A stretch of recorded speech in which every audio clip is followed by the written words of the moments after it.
This episode of the Rogue Deck Builder is brought to you by CoolStuffInc.com, the #1 source for games and gaming accessories, and by GatheringMagic.com, the #1 source for Magic the Gathering news and articles. Hi there, this is Kevin with Gathering Magic and Roguedeckbuilder.com, here with this week's episode of the Rogue Deck Builder. Now, this isn't considered very rogue. I mean, this is a very popular strategy on Modern, but I'd like to talk about this. I'd like to do an episode on the Rogue Deck Builder about this because this is the deck that took me to the Pro Tour.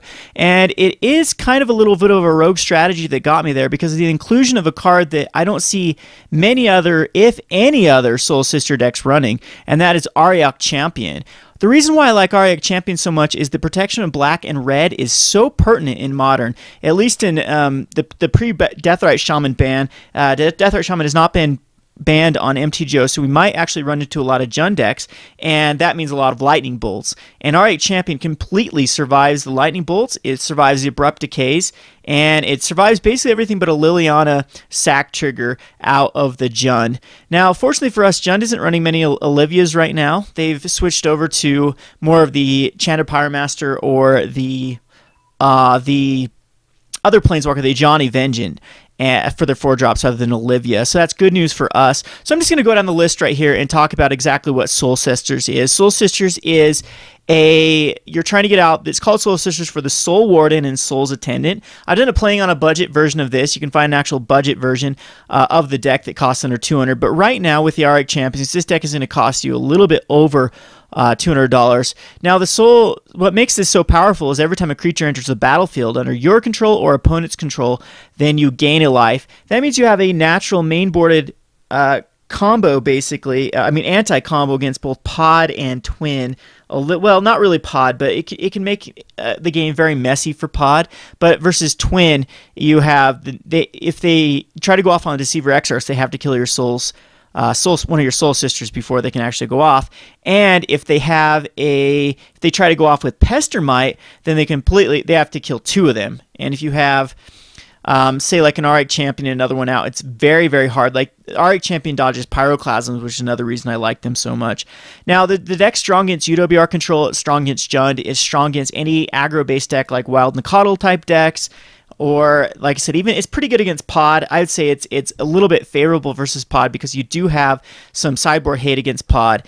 And mainboard Path to Exiles are actually really good against Pod to take out their combo. And then they're not going to grind you out. A lot of Pod decks try to grind you out with just plain aggro with a Voice Resurgence and whatnot. And then your cards just begin to outclass them. So the deck is very resilient. Besides the gaining a life, so besides completely having a mainboarded strategy against any sort of aggro or damage-based deck, you also have a very, very efficient deck through card advantage through Squadron Hawks, Ranger Vioses, and Spectral Possessions. All of these are basically going to be a 3 or 4 for 1. Ranger Vios is going to go get more 1-drop. Spectral Possessions puts 3 for 1, and Squadron Hawks goes and gets his buddies here. So then you put that with Honor the Pure, and these are actual threats, and that is what I like about the deck so much. So you have 2 basic, very aggressive combos. So I guess the third thing is this deck is incredibly aggressive, as it can have what we call the God Draws, which is the first one is a first turn Sarah's Ascendant,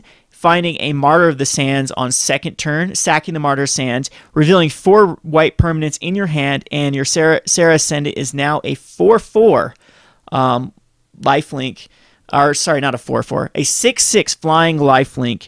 On turn number 2, you can attack in for 6 lifelink damage. It's very hard for some decks to come back from that.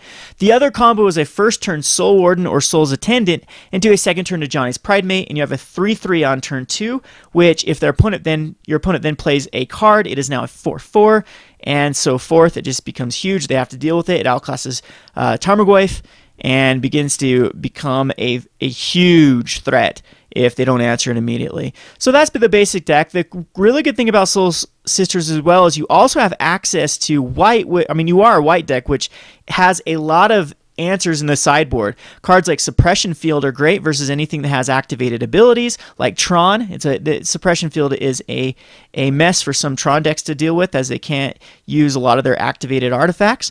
Then you have also against Splinter Twin, they cost 2. They have to deal with Suppression Field and whatnot. And there's various decks that take a lot of activated abilities. Then you have Stony Silence, which is completely shuts down like Tron and Tezzeret controlled decks as they can't activate any of their artifacts.